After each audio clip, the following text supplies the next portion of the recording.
পূর্বপুরুষ থেকে পূজা পাঠ হতো না, আমরা পূজা করি। বুঝলে? ওদেরকে আমরা ব্রাহ্মণদেরকে মানি না আগে থেকে, আমাদের পূর্বপুরুষ ব্রাহ্মণকে মানিনি। ওরা ব্রাহ্মণ নিয়ে আসবে না পূজা পূজা পাঠ করতে, আমরা পূজা করবো। আদিবাসীরা ব্রাহ্মণ কোনোদিন নিয়ে আসবে না আর পূজা করবে। কিন্তু এখনো দেখছি বেশিরভাগ ব্রাহ্মণরা মানতো না।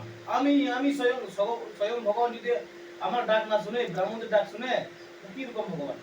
আরে আমাদের রাজবংশী পলিয়া সমাজকে একমাত্র ব্রাহ্মণে শেষ করেছে।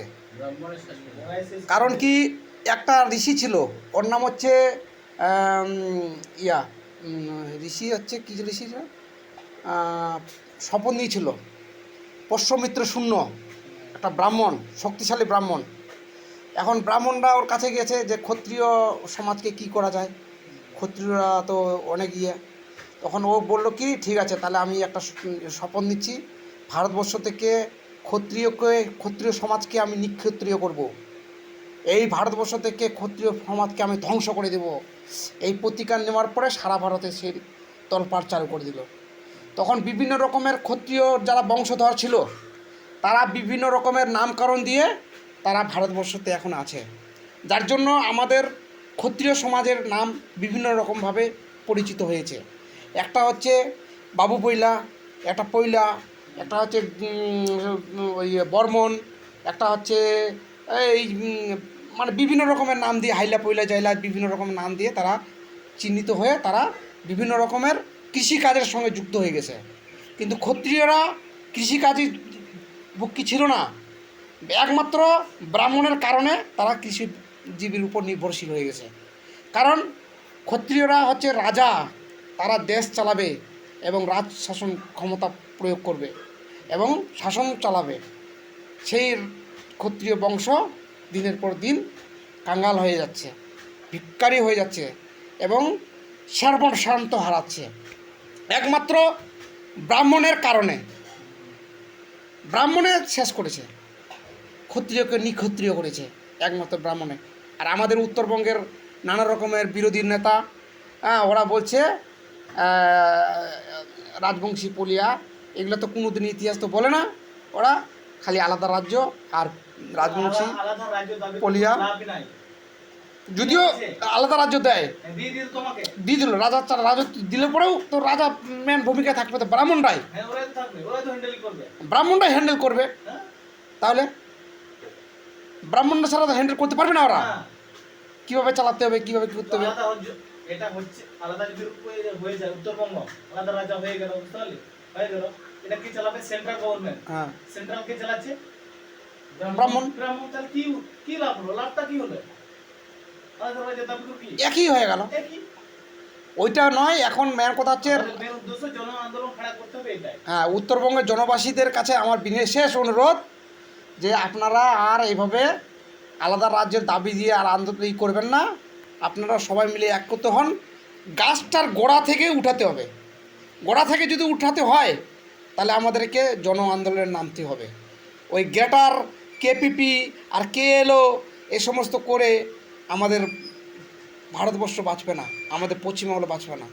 পশ্চিমবঙ্গে 1.5% ব্রাহ্মণ, অথচ শিক্ষামন্ত্রী, গৃহমন্ত্রী, ডাক্তার মন্ত্রী, পুলিশ মন্ত্রী, যতগুলো মন্ত্রী আছে কে চালাচ্ছে? 1.5% ব্রাহ্মণে চালাচ্ছে, তারাই এই পশ্চিমবাংলাকে চালাচ্ছে। কেন্দ্রে কে চালাচ্ছে? ব্রাহ্মণ চালাচ্ছে। তার উপরে কে আছে? মোহন ভগবত না, ওই চালাচ্ছে। মোহন ভগবত কে? একটা এমএলএ না একটা এমপি না ও রাষ্ট্রমন্ত্রী না শিক্ষামন্ত্রী না কে হয়, যে ওকে 5 সৈনিক বাহিনী পুলিশ গার্ড দিয়ে তাকে সবসময় করা হয়, গার্ডে রাখা হয়, সিকিউরিটি ফোর্স দিয়ে, কে হয়? তার মানে বুঝতে হবে এই বিজেপি, টিএমসি, কংগ্রেস একমাত্র ব্রাহ্মণের দ্বারা পরিচালিত এরা। এই জন্য আমাদের ব্রাহ্মণকেই তাড়াতে হবে ভারতবর্ষ থেকে। আরে আসল চোর তো কংগ্রেসের রাহুল গান্ধী তো আসল চোরের কথা বলে না, যে আসল চোর কোথা থেকে হচ্ছে। হ্যাঁ, চোর চোর স্লোগান দিয়ে বিজেপির উপর বিভ্রান্ত করাচ্ছে। কারণ কি, বিজেপি তো 15 বছর তো বিজেপি চালিত হয়ে গেল। হ্যাঁ। এখন চোর চোর ফোর ফোর দিয়ে মানুষকে বুল্লু বাঁকা বোকা আনপড় বানায়া এখন তারপরে কি করবে, কংগ্রেসের প্রধানমন্ত্রী হবে কংগ্রেস থেকে। হ্যাঁ, তো ওরা তো ওই এগ্রিমেন্ট করাই আছে, তুই 15 বছর আমি 15 বছর, তুই 10 বছর আমি 10 বছর, এইভাবে করে আমাদের চাল চলবে। যেই পার্টি হোক আমরাই আছি, যেই পার্টি হোক আমরাই চালাচ্ছি, যেই পার্টি হোক আমরাই মালিক। তুই জিতলেও আমি পাবো, আমি জিতলেও তুই পাবি, এটা আমাদের আন্ডারস্ট্যান্ডিং আছে। কিন্তু SC ST OBC সমাজের লোক ওদের খেলাটা এখন পর্যন্ত বুঝতে পারছে না, যার জন্য আমাদের ভারতবর্ষ পশ্চিমবাংলায় এই পরিস্থিতি।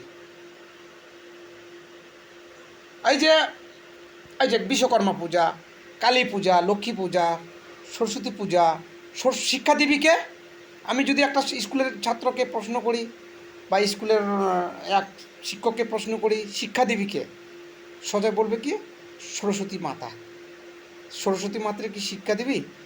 ওর জন্ম কোথায় ছিল, কার ঘরে জন্ম, কীভাবে কোন স্কুলে পড়াশোনা করছে, কোন কলেজে, কোন ইউনিভার্সিটি, কোন কোন শিক্ষা কোথা থেকে পেলো, কীভাবে শিক্ষা নিল, একটা দিয়ে স্কুলের নাম আছে? আমি ধর ছোটো হয়ে বড়ো হয়েছি, আমি পড়াশোনা করেছি কোথায়? দাল্লা স্কুলে।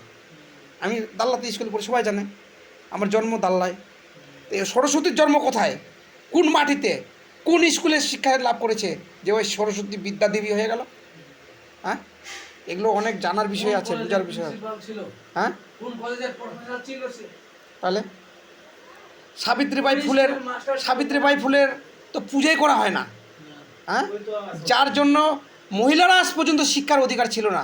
যখন সাবিত্রীবাই ফুলে যখন ছোট ছোট পাড়ায় পাড়ায় ঘুরতো যে আসো আমি তোমাদেরকে পড়াশোনা শেখাবো, আমি তোমাদের শিক্ষা দেব, তোমরা আসো, কিন্তু তাকে তার উপর নানান রকমের জুলুমবাজি, অত্যাচার, অন্যায় তাকে সহ্য করতে হয়েছিল। এমনকি তাকে মাটি কাদা দিয়ে, গোবর দিয়ে তাকে চুড়ে ফেলা হতো শরীরে, বিভিন্ন রকমেরভাবে তাকে অত্যাচারই করাতে হতো। এই অত্যাচারে সহ্য করেছে, কী করলো, তবুও সে মানলো না, তবুও একজন দুজন করে শিক্ষা দিতে লাগলো। আজ ভারতবর্ষের মেয়ে পর্যন্ত এখন রাষ্ট্রপতি হয়ে যাচ্ছে, মহিলা পর্যন্ত শিক্ষামন্ত্রী। মাতা সরস্বতী এই যে আগে সতীদাহ প্রথা ছিল, তাদেরকে কে শিক্ষা দিয়েছিল? এই ওটা করেন, স্বামীর সাথে স্ত্রীকে করে ফেলো, জিন্দা স্ত্রীকে করে ফেলো, ব্রাহ্মণরা পরিচালিত করেছে, স্ত্রীকে করে ফেলো। ব্রাহ্মণরাই কে করেছিল? ব্রাহ্মণরাই করেছিল। তাহলে এই শিক্ষাটাকে মা সরস্বতী কি শিক্ষা দিয়েছিল দেশে? তো এগুলো জিনিস ভাবলে পরে বা আলোচনা করলে বোঝা যায় সব থেকে ভারতবর্ষের দোষী হচ্ছে ব্রাহ্মণ। 1 নাম্বার শয়তান ব্রাহ্মণ, 1 নাম্বার টেরিয়াস ব্রাহ্মণ এই ভারতবর্ষকে ধ্বংসের পথে নিয়ে গেছে এবং ধ্বংসের দিকে নিয়ে দাঁড় করে দিয়েছে। এখন ওরা কোথায় কীভাবে পালাবে তার দিশা নাই। নেপালের মতো হবে দশা, মন্ত্রী রাস্তাঘাটে মার খাবে, জঙ্গলে মার খাবে, যেখানে সেখানে মার খাবে, তারা চলার ফেরা করতে পারবে না, তাদের বউ বাচ্চা থাকতে পারবে না, এই সমস্ত বেআইনের জন্য। আরে তুই একজন মন্ত্রী, মন্ত্রীর দায়িত্ব, মন্ত্রী কাজ কি সেগুলো কর, সমাজ সেবা করা, গরিব মানুষকে দেখা, রাস্তাঘাট ডেভেলপ করা, সমাজ ডেভেলপ করা, পাড়া ডেভেলপ করা, গ্রাম ডেভেলপ করা, এগুলো হচ্ছে তোমাদের কাজ। এগুলো কাজ তোমরা না করে তোমরা ওর পিছনে আগুন, ওর পিছনে আগুন, হ্যাঁ, হিন্দু মুসলিম, এই বলে ছোটো জাত, এই জোরে বড় জাত, এই বলে এই জাত ওই জাত, এ তুই পাবি না, ওই পাবে না। হ্যাঁ, হিন্দু মুসলিম দাঙ্গার মূল কারণ তো ওরাই রে, আরএসএস ব্রাহ্মণরাই তো। হিন্দু আর মুসলিম দাঙ্গা হাঙ্গামা সৃষ্টি করবে, ওদের আর ফায়দা মিলবে। হ্যাঁ, এই যে ইলেকশন আসছে, ভোট আসছে, হিন্দু মুসলিম দাঙ্গা সৃষ্টি করা, এই যে ভোট আসছে এখন, ব্রাহ্মণরাই তো মুসলিম নাকি? এখন ভোট আসছে, মুসলিমগুলো জাতির ভেদাভেদ, জাতি ভেদাভেদ তো ওরাই সৃষ্টি করেছে না। এই তো এখন হিন্দু এছাড়া মুসলিম টাকা আসলাম মারামারি ফায়দা মিলবে ওরা। গরু তো ওরা গরু খেত, ইতিহাস জানতে হবে। গরু মোষ ছাগল সব খেত ওরা। হিন্দুরা কি বলবে? পূজা করতে আসবে হিন্দুর বাড়ি থেকে, হিন্দু বানাই দিয়েছে, সনাতন ধর্মকে হিন্দু বানাই দিয়েছে, পুজো করতে আসবে, গরু নিয়ে যাবে, ছাগল নিয়ে যাবে, আর ওগুলো কেটে কেটে খাবে। ওরাই তো মূল কারণ না, হিন্দু আর মুসলিম দাঙ্গা তো ওরাও তো নাকি? ওই বলবে, তুমি বলবে যে আমি হিন্দু আমি তো মুসলিম, ওকে ঘৃণা করবে কিন্তু না, ঘৃণা করবে না, ওই তো মুসলিম এই সে। গরু খায়। গরু খায়, ঘি খায়, এই তো আর ব্রাহ্মণরা যে আগে সর্বপ্রথম ভক্ষণ করেছে, সর্বপ্রথম যে ব্রাহ্মণরা গরু খাওয়া চালু করেছে, ইতিহাস আগে জানতে হবে, তারপর দিয়ে ইতিহাস না জানলে এভাবে আমরা চলছে। যে হিন্দু এবং মুসলিম যারা ইতিহাস জানে ওরা আমরা সবাই ভাই ভাই, হিন্দু মুসলিম কোনো জাতি নাই, এটা সবাই সমান।